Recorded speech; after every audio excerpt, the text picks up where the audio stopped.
Recording studio Halsi.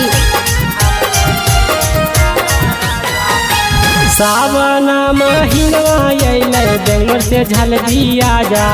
अजी सावन महीनवा अइले बेंगलोर से झलदिया जा।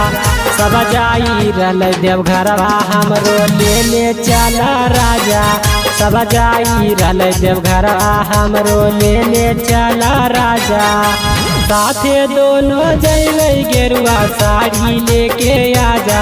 अजी साथे दोनों जइबै गेरुआ साड़ी लेके आजा। सब जाई रहल देवघरवा हमरो ले चल राजा।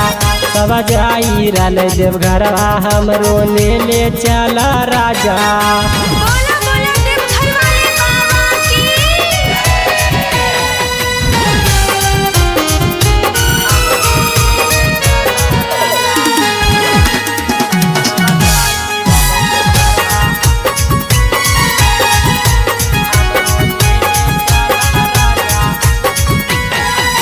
देवरा भैंसुरवा करी लेलको जाए तैयारी जी। के दरवा से छुट्टी लेके धला रेला गाड़ी जी।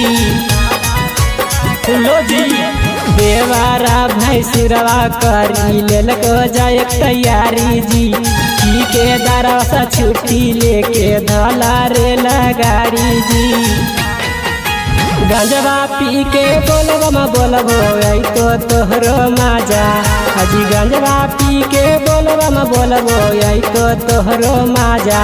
सब जाई रहल देवघरवा हमरो ले चल राजा। सब जाई रहल देवघरवा हमरो ले चल राजा।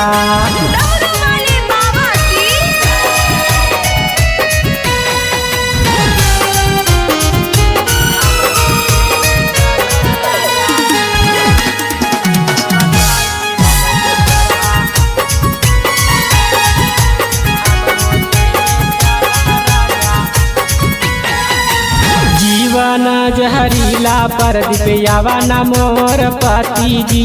देवा घर में देख ल जइबै बोला पार्वती जी। हे जी जीवन जहरीला पर दिपयावा न मोर पति जी। देवा घर में देख ल जइबै बोला पार्वती जी। कावर लेके नचबो देवघर में आई तो तोहरो माजा। अजी कावर लेके नचबो देवघर में आई तो तोहरो माजा। सब जाई रहल देवघरवा हमरो ले चल राजा।